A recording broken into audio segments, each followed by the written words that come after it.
Shopping মলে যান, কিয়ামত দেখতে পারবেন। কিয়ামত কাকে বলে? কিয়ামত কাকে বলে? কেউ কেউ দেখা যায় সুন্দর সুন্দর বোরখা বানিয়ে নিয়েছে, যে বোরখাগুলো পরেও তার মানে শরীরে কাঠামো স্পষ্ট বোঝা যাচ্ছে। এখানে আপনি কাকে দায়ী করবেন, কাকে দোষ দিবেন? অবৈধ সম্পর্ক ঢাকা শহরের রন্ধ্রে রন্ধ্রে ঢুকে গেছে। অবৈধ সম্পর্ক, টিনেজ 8-10 বছর, ক্লাস 8-এ পড়ে, ক্লাস 9-এ পড়ে, 10-এ পড়ে, এদের মধ্যে ইলিগাল সম্পর্ক চলছে। ইউনিভার্সিটিতে পড়ে, স্কুল কলেজ পাশ করে বিশ্ববিদ্যালয়ে গিয়েছে, ব্যাস ও মনে হয় যে একেবারে পাখা ওর বজায় গেছে, যা ইচ্ছা তাই করতে পারে। মেয়েকে দিয়েছেন একটা স্মার্টফোন, ব্যাস নষ্ট হয়ে গেছে।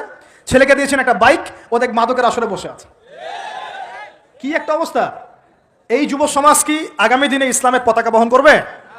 এই যুব সমাজকে দিয়ে ইসলামের বিজয় লাভ হবে? নাকি আমাদের একটা ইমান দীপ্ত যুব সমাজ দরকার? কোনটা? আল্লাহ পাক আমাদের সবাইকে আল্লাহর পক্ষ থেকে ইমান দান করুন।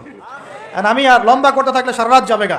আমি আপনাকে গুছাই নিয়ে এসে শেষ করে দিচ্ছি যে এর পাশাপাশি কোন কোন পাপ ছিল, যে পাপগুলোর কারণে আল্লাহ পাক এই গজবগুলো দিয়েছিলেন, এবং এই ঢাকা শহর সহ এই বড় বড় শহরগুলা এই পাপের মধ্যে আছে কিনা আপনি নিজেই যাচাই করবেন।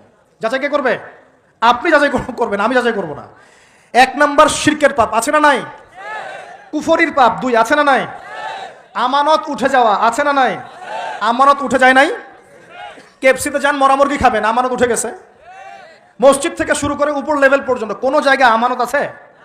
কেউ বলছে যে আমি জনগণের কল্যাণে নিজেকে নিয়োজিত করেছি, উপর থেকে হাতি আসলে ও খাইতে খাইতে খাইতে মাসি বানায় দেয়, তাই না? এগুলা একটা বাজেট আসছে 1 কোটি টাকার, দেখবেন আস্তে আস্তে আস্তে 10 লাখ টাকা নেমে আসছে, শেষ নাই। এ খাবে 10, ও খাবে 5, এ খাবে 5 করতে করতে করতে জনগণ খাবে 10। আমানত উঠে যায় নাই সমাজ থেকে? 3 নম্বর আমানত উঠে যাবে। 4 বিশ্বাস উঠে যাবে। বিশ্বাস উঠে গেছে না? বাবাও ছেলেকে বিশ্বাস করতে পারে না, এখন স্বামী স্ত্রীকে বিশ্বাস করতে পারে না। মনে রাখবেন, একটা সমাজে যদি বিশ্বাস না থাকে একের প্রতি অন্যের, এই সমাজের মধ্যে কখনো শান্তি আসবে না। আসবে না। আপনি পরিবারেই শান্তি পাবেন না, সমাজ তো পর দূরের কথা। এবার আসেন 5 নম্বর হচ্ছে মাপে কম দেওয়া। মাপে কি ভাই? এই মাপে কম দেওয়াটা আমাদের সমাজে পাপের মধ্যে নাই? ব্যবসায়ী যারা আছেন সতর্ক হয়ে যান।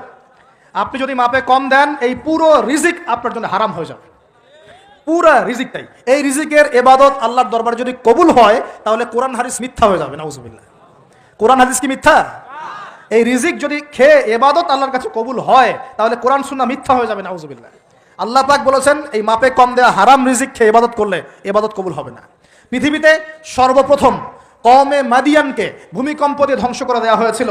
তাদের প্রধান অপরাধ ছিল মাপে কম দেওয়া, যেটা আমাদের মধ্যে ছড়িয়ে পড়েছে। মাপে কম দিচ্ছি আমরা। এই যে রমজান মাস সামনে আসছে, দেখে নিয়েন বহু ব্যবসায়ী তাহাজ্জুদ পড়বে, তারাবিও পড়বে, মসজিদে গিয়ে ফটর ফটর করা শুরু করবে। লাইট নাই কেন, এসি নাই কেন, ফ্যান চলে না কেন? বড় বড় কথা, সারা বছর তো মসজিদ আসে নাই, তারাবি নামাজে আসবে। আবার দেখবেন অনেকে সারাদিন তো মসজিদ নাই, জুমার দিনে যায়, জুমার দিনে গিয়ে বলে এই ইমাম সাহেব এটা করেন নাই কেন, এই মুয়াজ্জিন সাহেব এটা করেন নাই কেন? আছে না এমন লোক? এই শ্রেণী মানুষ আছে দেখবেন, এরাই ফটর ফটর বেশি করে রমজান মাসে দেখবেন নামাজে তারাবিও পড়বে, মাপেও কম দিবে। এরকম লোক আছে না? মাপে যারা কম দেয়, এই পাপের কারণে সমাজের মধ্যে দুর্ভিক্ষ নেমে আসে। আমাদের অর্থনৈতিক অবস্থা এমন জায়গায় দাঁড়িয়ে আছে না, দুর্ভিক্ষ যদি চলে আসে অবাক হওয়ার কিছু নাই। দুর্ভিক্ষ চলে আসলে আপনারা অবাক হতে পারেন, আমি অবাক হব না। এমন একটা জায়গায় দাঁড়িয়ে আছে এখন, এমন একটা জায়গায় দাঁড়িয়ে। এবং এই রমজান মাসে এমনি তো দ্রব্যের দাম বেড়ে যায়, এবার যার কি হবে আল্লাহ ভালো জানে। আমার মনে হয়, আমার ভয় হয়, একদম নিম্নবিত্ত মানুষ যারা এবার রোজা রেখে ইফতার যখন করবে, তখন হাত তুলে আল্লাহর কাছে বদদোয়া করা শুরু করবে। এটা আমার ভয় হয়। এবার অপেক্ষা করেন, দেখতে থাকেন সামনে কি হয়। প্রতিটা পণ্যের দাম অলরেডি বাড়া শুরু হয়ে গেছে। কিছু কিছু বৈশ্বিক কারণ আছে, এগুলোর কারণে যেমন বাড়ছে, আবার কিছু কিছু আমাদের নিজস্ব মানবসৃষ্ট কারণ আছে, এই কারণেও বাড়ছে। মানবসৃষ্ট কারণগুলো বুঝতে হলে আপনাকে বেসিক কিছু অর্থনীতি বুঝতে হবে। এটা পড়াশোনা করেন, দেখবেন আমি গত লেকচারে বলেছিলাম। আল্লাহ রাব্বুল আলামিন আমাদের সবাইকে হালাল খাওয়ার তৌফিক দান করুন। সমাধান কি তাহলে? সমাধান হচ্ছে অপচয় কমাতে হবে। 5টা খেজুরে ইফতার হয়ে গেলে 6 নম্বর খেজুর দান করে দেন। 6 নম্বর খেজুর দান করে দেন, সদকাগুলো বেশি বেশি বাড়িয়ে দেন। এই যে মানুষগুলো খেতে পারবে না, ওদের ঘরে ঘরে গিয়ে ইফতারগুলো পৌঁছে দেন, মাসের বাজার করে দেন। যাদের সামর্থ্য আছে, জাকাত ফরজ হয়েছে, জাকাতগুলো দিয়ে দেন। আল্লাহ পাক তৌফিক দান করুন। দুর্নীতি বন্ধ করেন, কালো টাকা বন্ধ করেন। কত টাকা পাচার হয়ে গেল বিদেশে, সেগুলো কে ফিরিয়ে নিয়ে আসবে? এ দায়িত্ব কার? মনে রাখবেন, একটা পাপের হিসাব না দিয়ে কাল কিয়ামতের মাঠে কোনো দায়িত্বশীল পার পাবে না ইনশাআল্লাহ। কোনো দায়িত্বশীল না। এই যে আমি লেকচার দিচ্ছি না, আল্লাহ পাক আমাকেও দাঁড় করাবেন, দাঁড় করায় বলবেন তোমাকে আমি দিনের যে জ্ঞান দিয়েছিলাম সেই জ্ঞানের হক তুমি আদায় করেছো কিনা হিসাব দাও। এখন এই যে বড় বড় মুফাসসিরে কোরআন মুফতি মুহাদ্দিস বসাচ্ছেন, পাংখা দিয়ে বাতাস করছেন, হ্যাঁ, চা খাওয়াচ্ছেন, কফি খাওয়াচ্ছেন। এক একজনকে আল্লাহ পাক দাঁড় করাবেন, বলবেন কোরআন সুন্নাহর যে আমানত দিয়েছিলাম সে আমানতের সাথে কতটুকু তুমি হক আদায় করেছো, হিসাব না দিয়ে পার পাবে না তুমি। আজ ফাইজলামি মনে করেছেন নাকি দিনকে? ঠিক একইভাবে সমাজের রাষ্ট্রের দায়িত্ব আল্লাহ পাক যাদেরকে দিয়েছেন এক একজন ব্যক্তিকে আল্লাহ পাক দাঁড় করাবেন। দাঁড় করে জিজ্ঞাসা করবেন কোন কোন জনগণের কোন কোন হক তুমি নষ্ট করেছো, কার কার হক দিয়েছো, কার কার দাও নাই, সবার সামনে হিসাব দাও, তারপর জান্নাতে যেতে পারবে। এত সহজ না, এত সহজ না। দুনিয়ার জীবনের প্রতিটা কাজের হিসাব আল্লাহর কাছে দিতে হবেই হবে, এটা গ্যারান্টি। এই প্রতিটা মেয়েকে আল্লাহ জিজ্ঞাসা করবেন, তোমাকে পর্দার বিধান দিয়েছিলাম, কেন পর্দা করো না?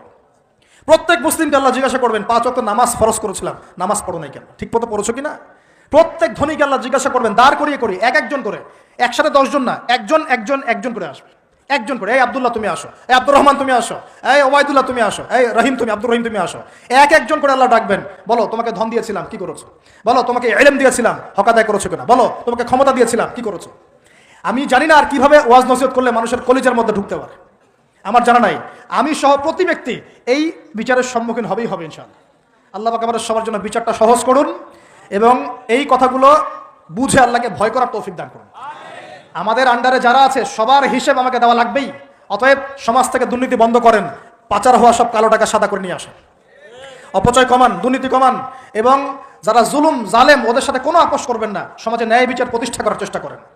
জালেম যদি আপনার নিজের স্ত্রী হয়, নিজের সন্তান হয়, তাকেও শাস্তি দেওয়ার ব্যাপারে যার্রা পরিমাণ মায়া দেওয়া প্রদর্শন করবেন না। এটা হবে ওমরের শাসন ইনশাআল্লাহ।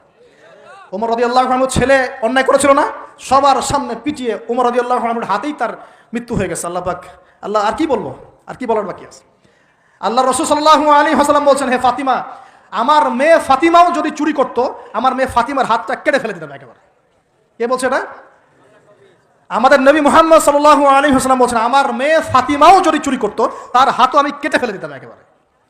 আর আমরা আমাদের দলের লোক, আমাদের সংগঠনের লোক, আমাদের সামাজিক সংগঠনের লোক, আমার চাচা, আমার মামা, আমার খালু, আমার অমুক, এই করতে করতেই তো সব শেষ করে ফেললাম। একটা সাইন করে দিলাম, যাও ওখানে যাও, তোমার জব হয়ে যাবে। আমার মামা হয়, যোগ্যতা থাকার না থাক, আমার ভাগনা, যাও সাইন করে দিলাম, চলে যাও, চাকরি হয়ে যাবে। অথচ যাদের চাকরি পাওয়ার যোগ্যতা ছিল, ওরা রাস্তায় ঘুরে ভ্যান চালাচ্ছে এখন বসে বসে। আপনি ভাবছেন যে এগুলোর হিসাব দেওয়া লাগবে না? এক একটা পাপের হিসাব আল্লাহর কাছে দেওয়া লাগবে, এক একটা পাপের।